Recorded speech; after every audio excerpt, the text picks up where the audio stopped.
So could I go around the room for any questions for Lucas, please?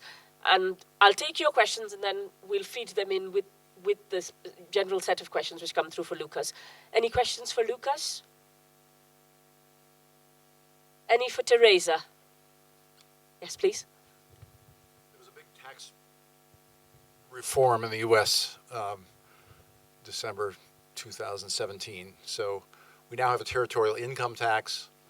We have the third from the bottom in the OECD in terms of tax rates.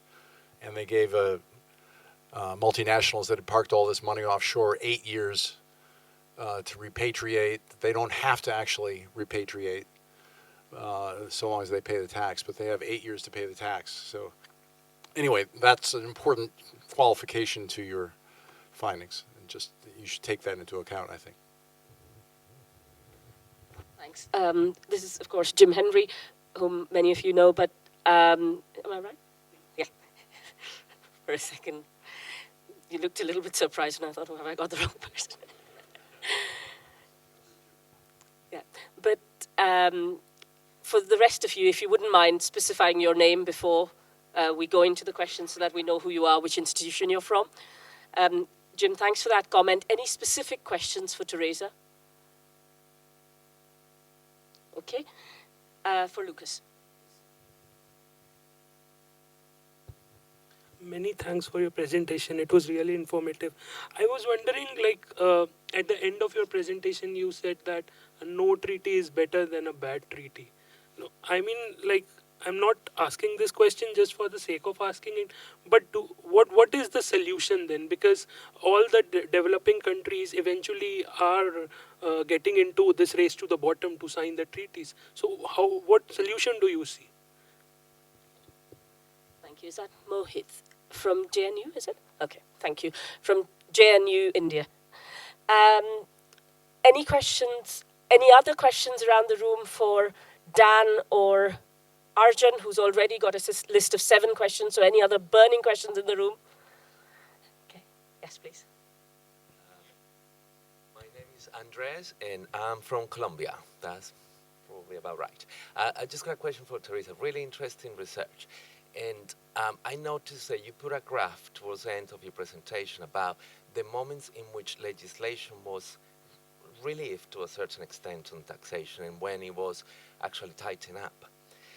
Looking at that graph, it appeared to me, just very, very quickly, that it happened sort of in the periods of like mid-90s to late 90s and then mid-noughties to late noughties, which we have some of the last 2 really deep recessions.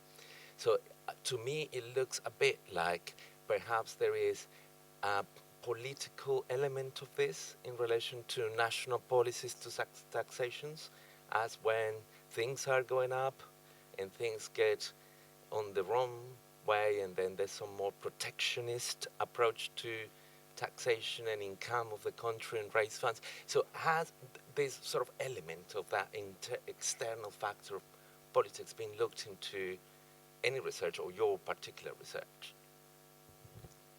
Thank you very much. Thank you for all those questions. I'm going to now throw the questions back at you again, just so that we can group questions. We have only about 17 minutes left because I've been warned that I will be shut down at 10:35. So can we start with you, Teresa, with the question which came from online or from Slido, which is the arm's length principle still the underlying norm for transfer pricing regulations in the BEPS discussion? Thank you. Thank you for all the questions. Yes, actually, just in 2017, OECD published a new OECD transfer pricing report, which were including some of the also already discussed things under the BEPS.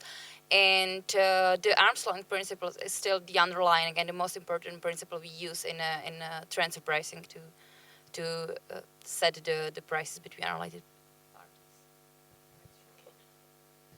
Thank you. Can people hear me? Okay, thanks. I'm not sure if that's my loud voice or. Okay. the next question is for Lucas, which is, can you control for the downward trend in withholding tax rates? For example, a 10% rate in 1975 is a more aggressive policy decision than one in 2015.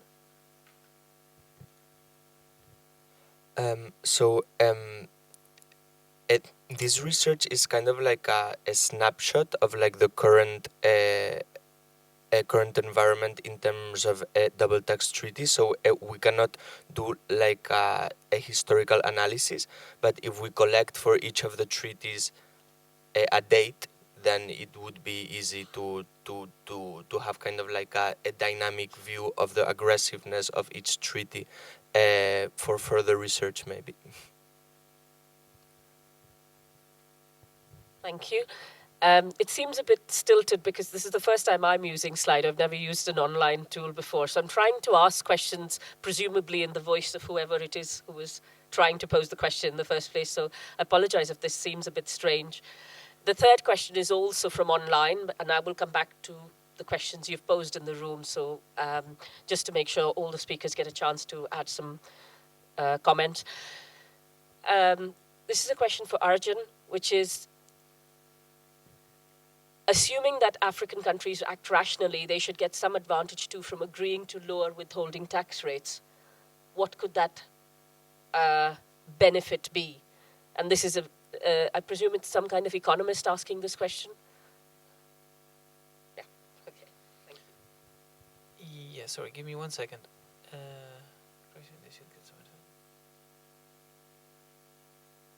I am not sure whether this question is. Oh, I beg your pardon. Sorry, the question was for Lucas. So the question was like if it would be beneficial for African countries to homogeneously lower withholding taxes. No?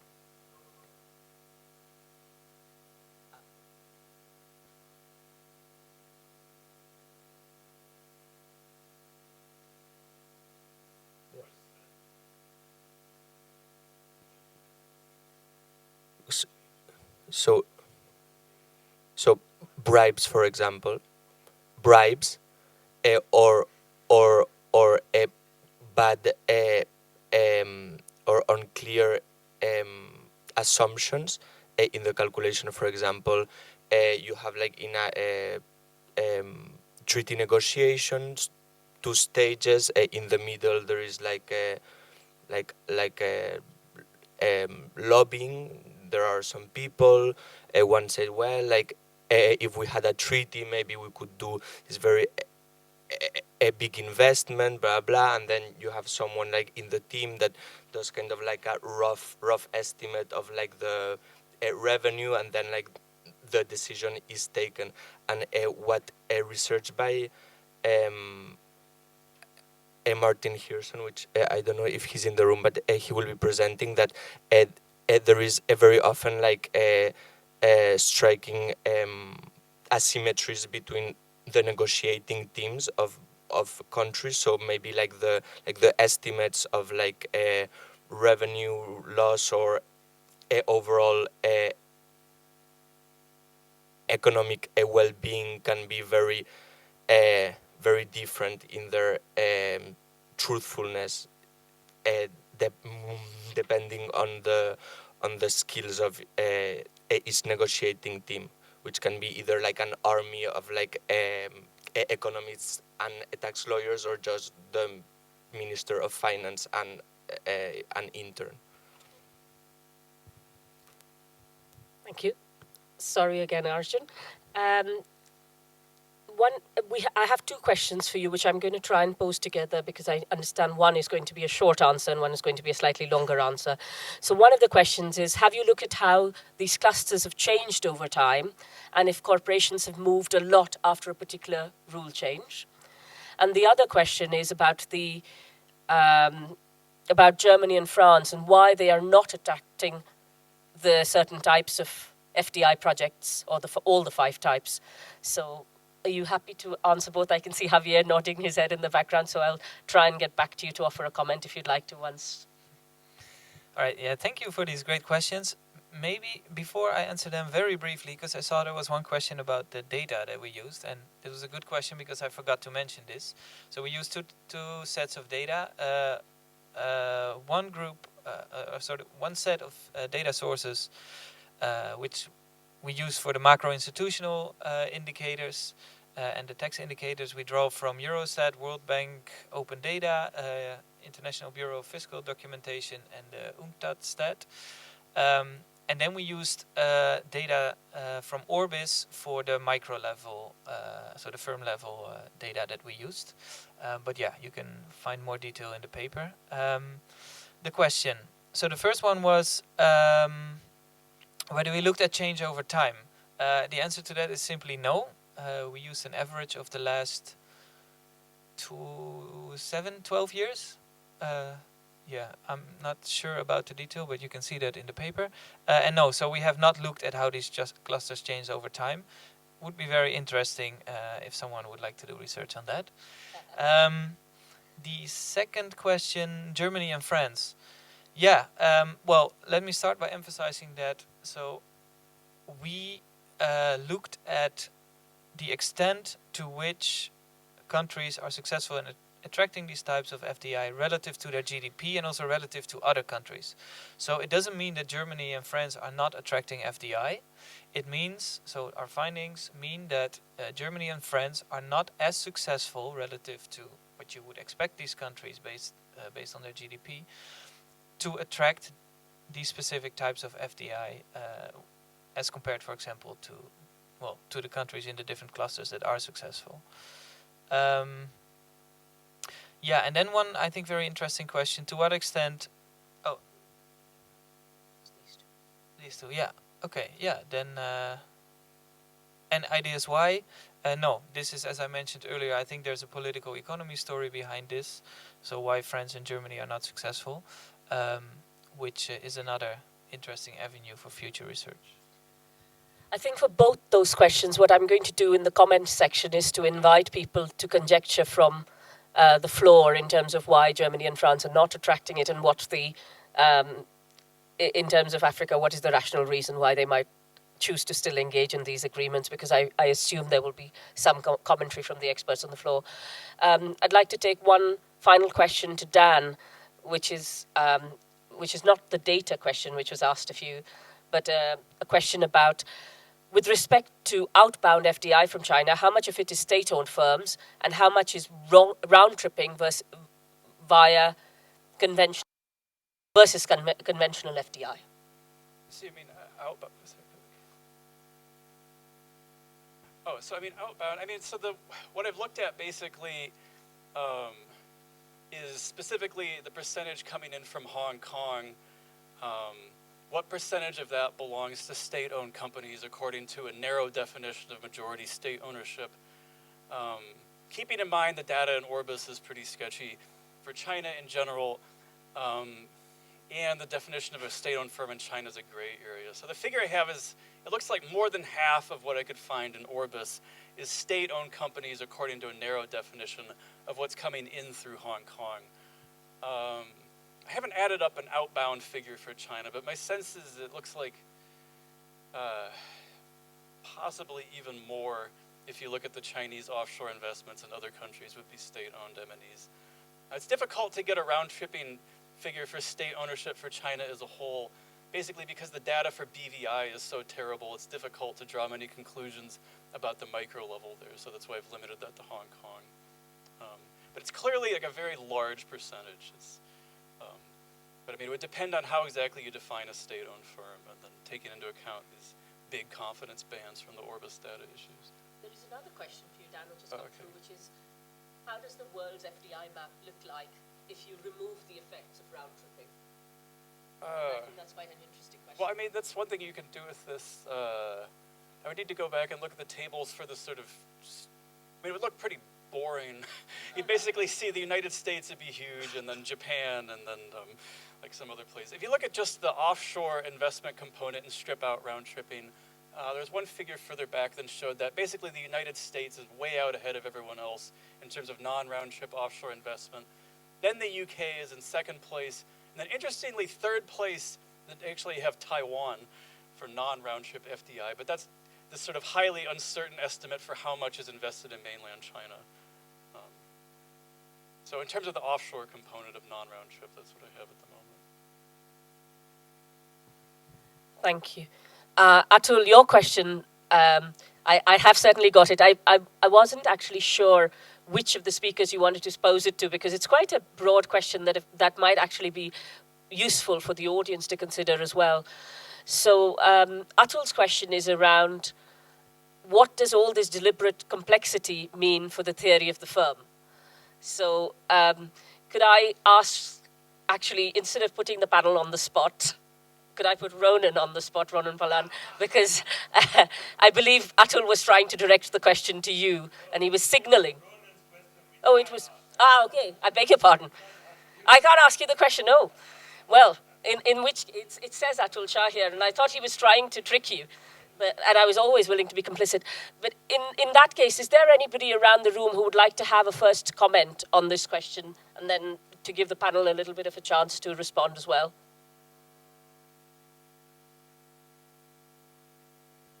I can give it a shot.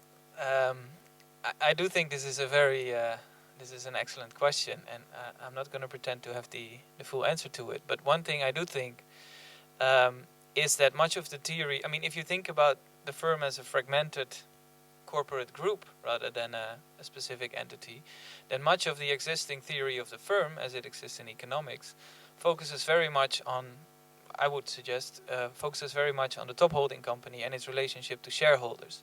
But what is forgotten is the whole sort of what's happening under the surface, which is that the firm is much more than just this top entity. So this is how I think of a very preliminary answer to your rather challenging question.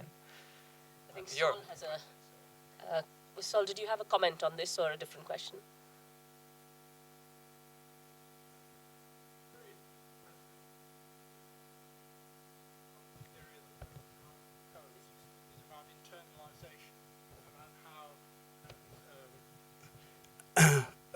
The firm grows because of its how far it can outcompete others by internalizing activities as opposed to doing them through markets transactionally.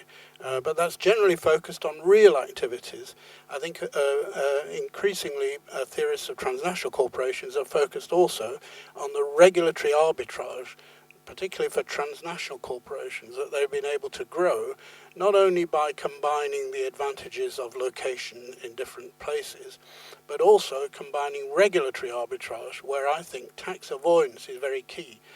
And that has led to financialization of the firm. So I think those are very important lines of research.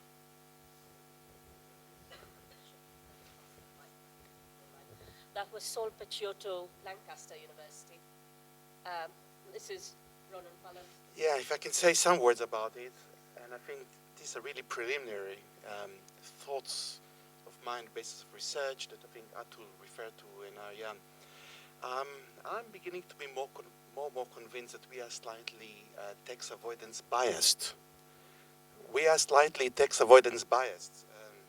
For good reasons. We are suspicious of the world out there, and we're suspicious. But I think we tend to undermine, we all mention, and I think some of the presenters did mention risks, that corporations or firms are very much influenced. Risk is a very important aspect. But it's mentioned, but it's never taken into account. Many of those structures that Aryan described, or not, you didn't describe structures, but you described the effect of those structures. And a lot of the data, I think, that Dan described has also to do, which the implication is this huge flow of FDI must imply in some form or another tax avoidance, okay? I think quite a lot of it has to do, but I don't know how much, with either internal risks in the firm, i.e. try to limit liability within, okay? Or in the case of China, for example, political risks and others, okay? And I think the data that we do have, all these flows that we do see, combine the two, and it's very difficult at the moment to differentiate. So I begin to, I don't have evidence for that, okay? But I begin to suspect that we have here, for example, for this panel, kind of a tax bias. That doesn't mean there's not a lot of tax avoidance going on, but perhaps the figures are slightly biased upward for what I think they might be because of these risks.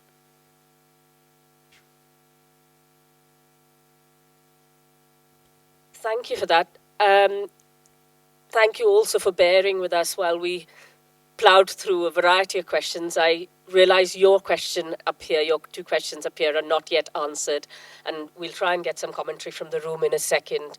But just to pull back some of the discussions, because sometimes having these random questions on 4 different papers, whether you remember Arjun's paper as the one with the kind of bacterial infection on a petri dish kind, the beautiful design, or the geography. It's hard to separate these things. But I'd like to bring our focus back to something that Richard Murphy wrote about a little while ago, about the purpose of taxation. And I think I'd like to bring that back, because in terms of today's conference and tomorrow's, the discussions in this room have been about monetary policy, fiscal policy, and also about financial regulation and regulatory arbitrage on the surface. But more generally, they've not yet been about how we reorganize the economy, how we redistribute income and wealth. And I think those are topics for discussion tomorrow.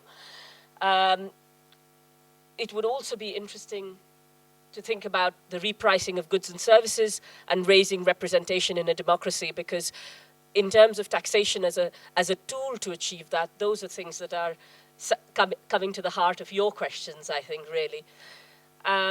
So I'd like to urge you all to offer any comments now on any of those topics, if I may, because those are kind of left off the discussion, although Sol brought up the regulatory arbitrage point, and Ronan, the relation to risk and the theory of the firm. So Thank you. Could I just quickly ask if there are any comments in relation to those things, or any responses to the 2 questions, which were very broad questions and hopefully will be covered through the next 2 days. Any other comments that the panel wishes to make, or anybody in the audience wishes to make? Yeah, Ronan, I think you are very right about this. But I also think at the same time that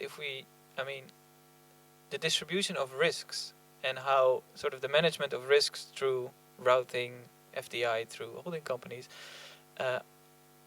is very much linked up with tax avoidance through transfer pricing regulations. Because transfer pricing regulations are sort of based on how are risks distributed between subsidiaries, and based on that, the taxing rights are divided between these subsidiaries. So I just wanted to mention that I think risks and tax planning are very much interrelated. I think this also, Ronan, comes back to the question of risk to whom. Because if you come back to many of the questions about risk in relation to the firm, we think of risk in relation to risk to potentially stockholders, many of whom don't own the stock for any reasonable length of time and don't have the ability to control where that is going. We also think of risks to civil society in terms of the citizens who are affected, not just by tax being concentrated to some forms of activity which are hugely detrimental to the economy, but also through no investment in R&D as a result of, for example, of money being put into offshore structures, which then are reinvested in those offshore structures so as not to recoup the tax back, or not to be able to pay tax in the home country, for example, from the US. So I think there are risks to the domestic economy, for example, in the US, which are not mentioned anywhere. There are risks to civil society and other groups, which, in terms of undermining democracy, in terms of how powerful these players get when they are able to engage in TTIP-style deliberations, which will cut out national negotiators and undermine any sense of transparency or proper disclosure, and limit citizen engagement with that. So I'm hoping, although these questions are fairly broad, they will get covered through the day.